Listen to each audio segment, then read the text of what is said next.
사실 저는 다이소 같은 데 가서 면장갑을 한 10개, 20개 정도 구비해 두시라고 말씀을 드려요. 안녕하세요. 하늘마음 한의원 원장 장은하 한의사입니다.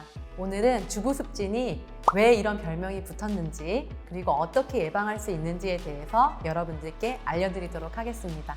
영상 꼭 끝까지 시청해 주시고 구독과 좋아요 함께 부탁드립니다.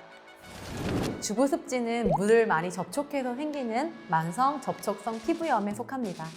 주로 주방에서 물을 많이 만질 수밖에 없는 가정주부들, 그리고 주방에서 요리하는 요리사분들, 또는 미용업에 종사하시는 분들, 병원에서 손을 자주 씻어야 되는 병원 관계 종사자분들에게 자주 생기는 질환인데요. 아토피 과거력이 있는 분들에게서는 물이나 세제 접촉을 했을 경우에 이러한 주부습진이 더 잘 생기게 됩니다. 근데 왜 크게 나쁘지 않은 물이나 세제 같은 것들에 접촉을 하면 이런 주부습진이 생기게 되는 걸까요? 우리 피부 장벽은 각질세포, 그리고 각질세포 안에 있는 피부 보습인자, 그리고 각질세포 사이에 있는 세포간 지질로 구성이 되어 있습니다. 우리가 기름때를 지우려고 할 때 세탁세제를 사용을 하잖아요.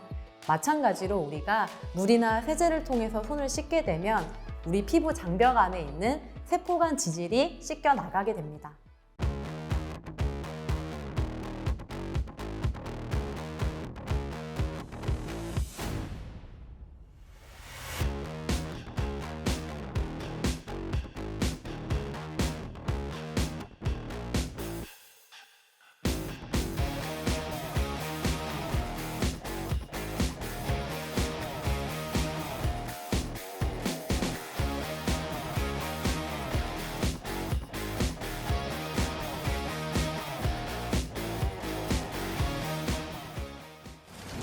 게다가 기본적으로 겨울철에는 피부 혈류량이 줄어들기 때문에 말초로 가는 혈류량이 줄어들면서 표피세포의 분비 기능이 떨어지게 됩니다.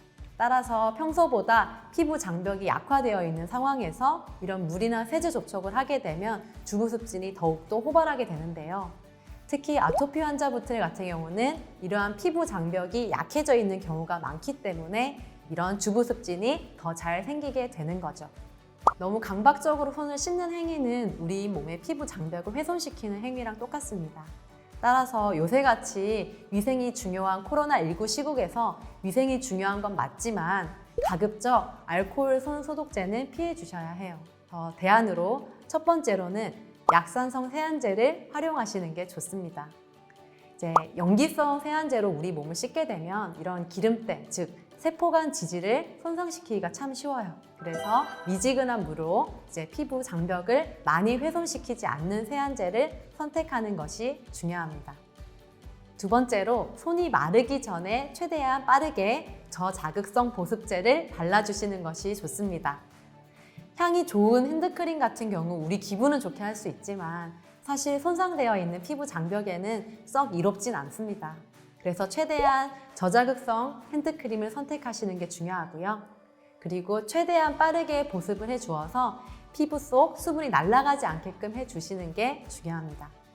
만약 주부습진이 심한 분들 중에서 보습제를 발라도 10분이면 금방 뽀독뽀독 마른다는 분들 많으시죠? 그럴 경우에는 저는 밀폐요법을 추천을 하는데요. 피부 장벽이 훼손된 상태에서는 피부에서 수분을 오래 머금지 못하기 때문에 보습제를 발라도 충분히 흡수되지 않게 됩니다. 그래서 보습제를 바르고 비닐 장갑을 끼거나 또는 비닐랩을 씌워서 5분에서 10분 정도 두시는 게 좋습니다. 다만 진물이 난다거나 가려움이 너무 심하신 분들은 이런 밀폐요법을 하실 경우 가려움증이 더 악화될 수가 있어서 주의해 주시는 게 좋습니다. 세 번째로는 면장갑을 적극적으로 활용해 주셔야 되는데요. 주부습진이 있는 환자분들 같은 경우 고무장갑을 오래 끼면 될 거라 생각하고 고무장갑 속에 손을 오래 두게 되면 축축해진 손 때문에 오히려 피부 속 주부습진이 더 심해지게 됩니다.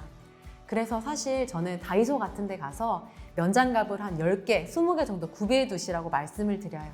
그래서 삶은 세탁을 한 거를 여벌을 충분히 준비해 주시고 수시로 갈아 끼우면서 면장갑을 끼고 고무장갑을 더 쓰는 거를 추천을 드립니다.